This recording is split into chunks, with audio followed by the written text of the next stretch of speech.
Some people call this a war. War or not, one thing is sure. A daily battle is being waged in supermarkets all over this country. A battle for the customer's dollar.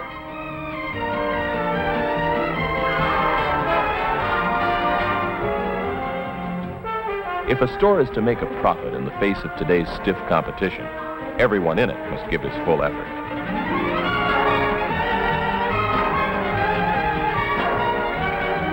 But like any battle, victory in this conflict is finally won or lost on the front line.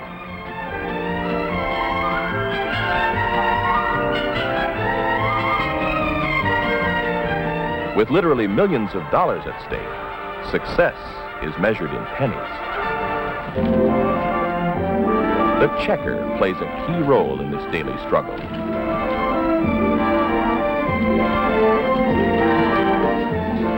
Methods of handling groceries and customers may vary from store to store, but the basic objectives are the same.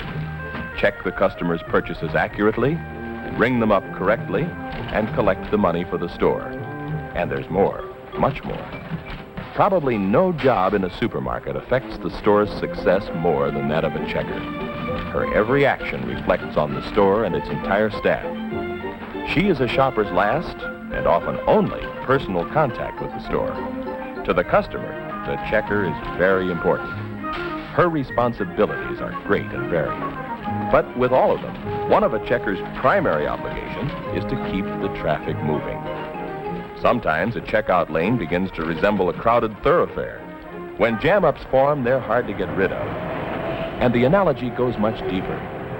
The colors of traffic control, red, yellow, and green, have a real relationship to the science of good checking. Naturally, the idea is to keep things moving, to keep that green light glowing.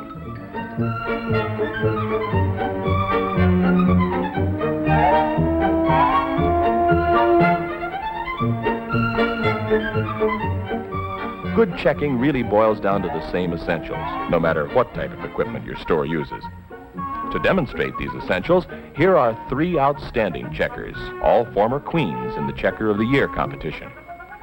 Meet Ruth Bussey of the B&B Supermarkets in Tampa, Florida. A checker for 10 years now, Ruth was chosen International Checker of the Year in 1964. Next to Ruth is Pat Hilton of the Alpha Beta Supermarkets in La Habra, California. Pat has 18 years' experience and was International Checker of the Year in 1962. And this is Rose Scalavino.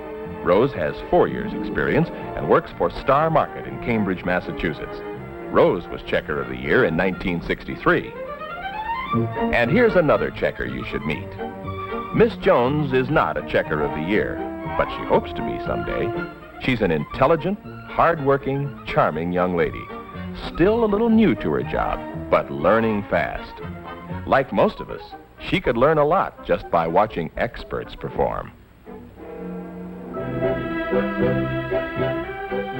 The first thing I do when I start the day is get my cash from the head checker. In a busy week, $5,000 or more may pass through my register. Handling it accurately is one of my biggest responsibilities. Once I've got my money counted out and correct, I put my register through a daily inspection. Is there enough tape? Is it dated correctly? Is the register plugged in? Is it zeroed? I always check supplies now when there's time to replace needed items. Are there enough bags to last? I don't want to run out later. I always try to remember that I'm dealing with food. That means that my stand has to be spotless. My merchandise racks must also be in good order before the day begins. The last thing I check is the most important, myself. Appearance means a lot on this job. Thorough preparation is a mark of every good checker.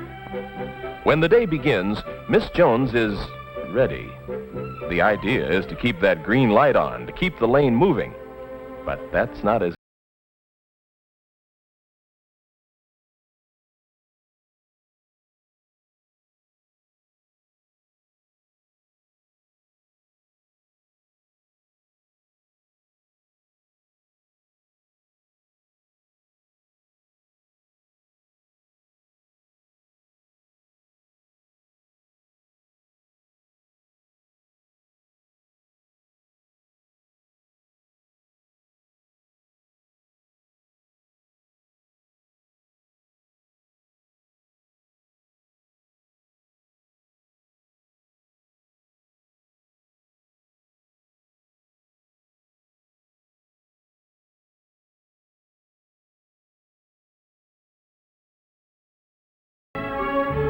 The first order of business is to greet the customer.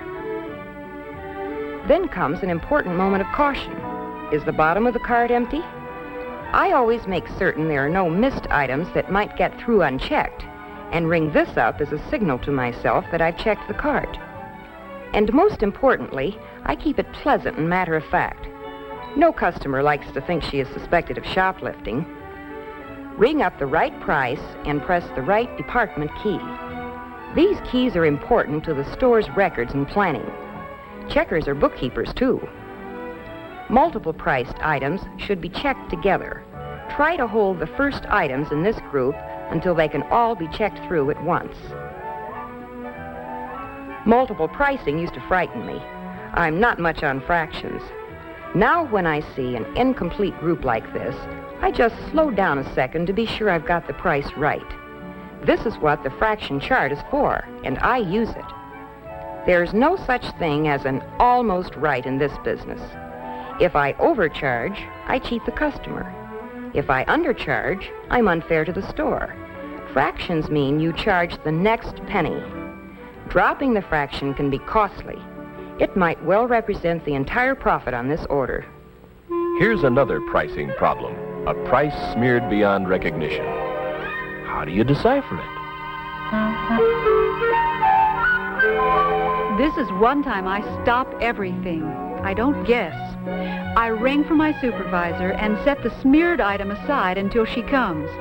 In the meantime, I can continue putting the rest of the order through. Although I study the prices and know the specials, I'm always on the lookout for certain booby traps. Some items, like soups, have different prices for different types.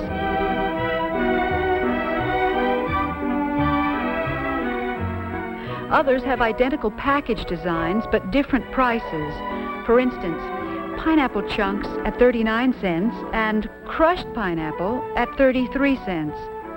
It sometimes seems like a lot of worry about a few pennies, but think a minute.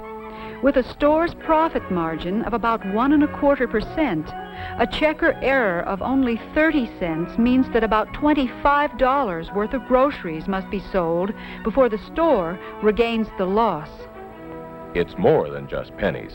It's a question of your store's success or failure. And once the order is checked, there are still some important jobs to be done. Handling money is one of a checker's greatest responsibilities, and sometimes one of the most difficult.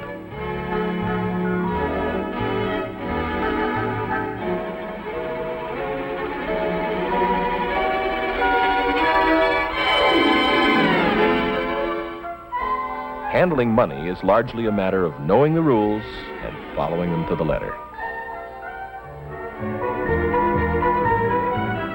There are many systems, but generally your stores will be similar to this. Defer coupons until the order is paid for. Know your store's policy on check cashing and follow it closely. As you accept the customer's money, call the out of amount, such as $12.38 out of 20. Put the check or bill onto the slab and count the change to yourself, then to your customer. And never forget, thank you. Lastly, put the money from the slab into the register.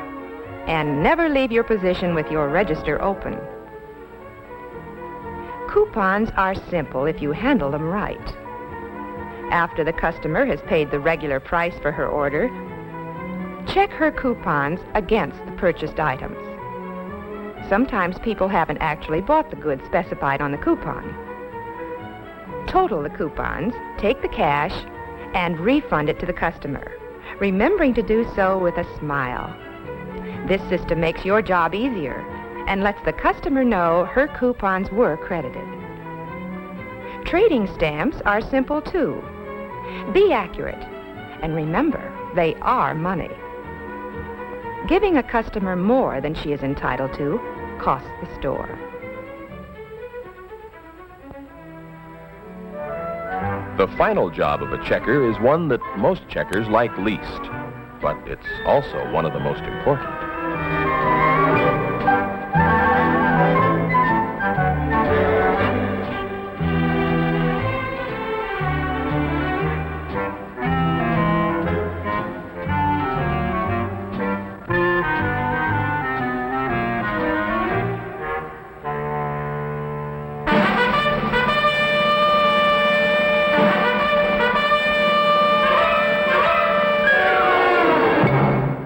guess I can't say I've ever enjoyed packing an order, but I know how much depends on it. It's one part of the store the customer takes home with her. Beginning with the right size bag, I pack heavy to light. That's also the way I'd send the order through if a bagger were working with me. After a solid base is made up with cans and other heavy items, I build up the sides with flats, putting glass and other fragile items in the center for protection. Meat, frozen foods, and ice cream should always be wrapped separately. Finally, light crushables go on top.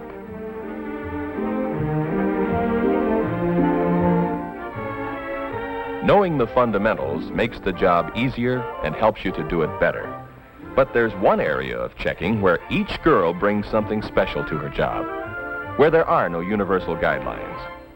Personality is something every good checker develops on her own. She learns to communicate a comfortable pleasantness to her customers, making them feel that the store regards them as something special. A smile is always part of the uniform. The job is easier when you do it right, and people are generally nicer to deal with when you treat them right. Checking is never going to be an easy job. The responsibilities are too great.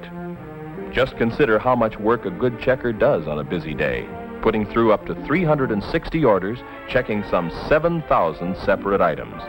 You have to be good and develop good habits, such as maintaining space between unchecked items and those that have been checked. These girls are among the best. It takes skill and practice to get this good, and a lot of effort. But the basics are simple. Slow down when the situation calls for extra care. Stop completely on those few occasions that require it, and keep the flow moving the rest of the time, swiftly, accurately, and pleasantly.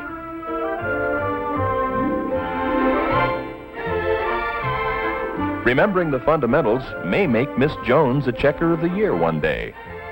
It might do the same for you.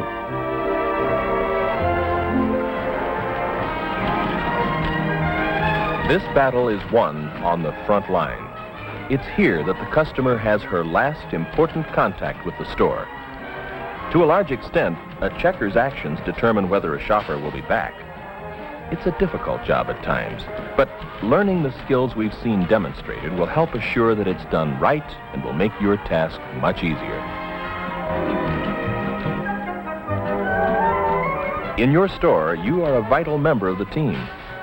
By always observing the fundamentals, you'll be doing your part on the front line.